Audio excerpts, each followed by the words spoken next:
Hey everybody, welcome back to Tamer Bowling Video Ball Reviews. Today we are testing the new Motiv Jackal EXJ. If you like what we do, follow us on Facebook, Instagram, YouTube. Don't forget to subscribe and check us out on Patreon.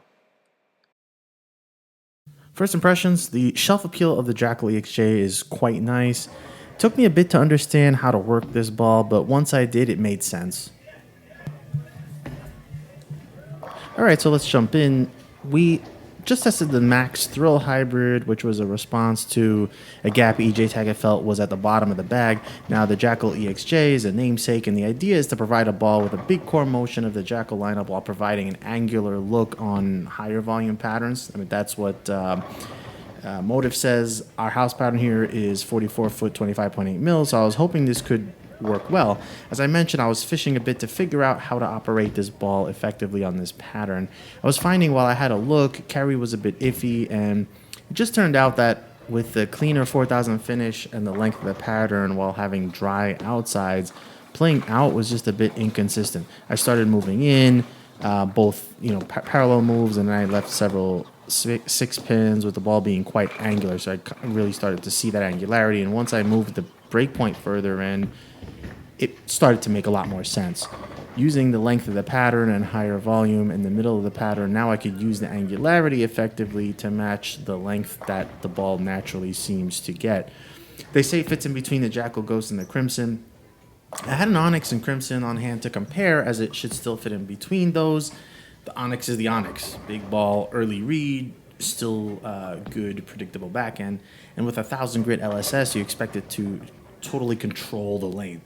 It's a bit more archy, so a more consistent backhand, but errs on the side of smoother. Now the EXJ is also, I'd say, consistent, but it can err on the side of angular, and again, not surprising. It's just longer, right, as in the out-of-box finish.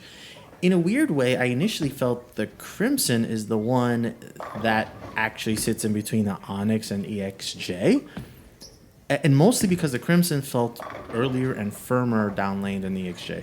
This is what had me a touch confounded, but then the takeaway is the EXJ will, while being angular, is a bit later, and I'd probably want to put a step more surface on it to properly place it in between the Onyx or Ghost and Crimson. For Tyler, the story wasn't hugely different when push comes to shove. Early on, it was a bit tricky to find the right line, but it didn't take too long. And having realized what I already saw with the shape of the pattern, Tyler kind of got on with it a little quicker. Essentially, outside of 7 was not consistently playable, so once Tyler moved the breakpoint in a bit, the Jackal EXJ came to life. Same deal, the finish makes it fairly clean, long, and on the angular side, but somehow it didn't come off as very firm in my mind. When you watch it, it didn't look firm off the end of the pattern. What I mean is I didn't seem to respond very quickly to friction, even though it's angular. It goes, but seems like it's taking its sweet time to do it, I guess, even though we were kind of seeing high shots sometimes. Now maybe it's the color that makes it appear that way, or the finish just not being the best matchup for this particular pattern. It still looked good and had the Predator V2 drive, but yes, definitely on the angular side, like they said. Compared to the Onyx, you can see how much stronger and firmer the Onyx feels. Again, that's because it's starting its read, going earlier, just overwhelms the pattern in a good way. The Crimson felt very familiar to the Jackal line, where it's still firm off the spot, but a little cleaner than the Onyx, allowing it to go longer. The EXJ felt the most different in relationship, with what appears to be a slightly less firm shape than the other Jackals.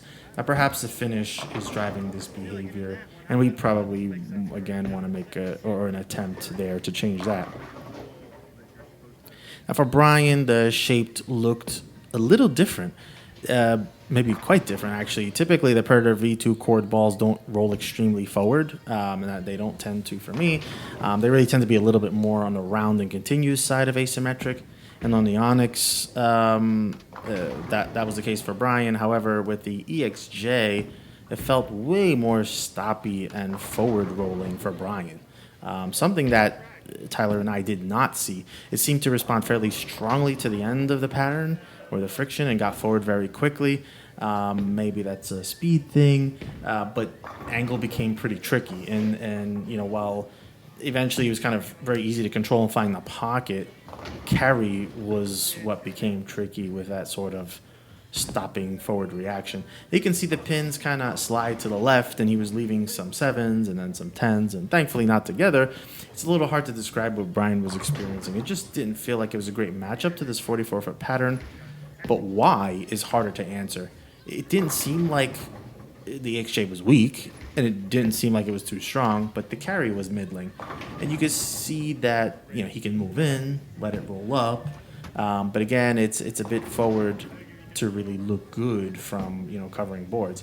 He also could square up further and punch it in there, but the quick response made it a little hard to control off the friction. He had a crimson on hand, and while it still had a bit of forward behavior, it wasn't nearly as much. The crimson was a better matchup all around, and all those shots that sort of didn't carry as well, the EXJ carried way more consistently with the crimson. Again, it looked better from his primary strike line here. And as he moved in, he still had good carry, and as he moved out, he could still make it work. So the small delta of cover to core combo between the Crimson and the EXJ seemed to favor the Pearl on the Crimson more for Brian.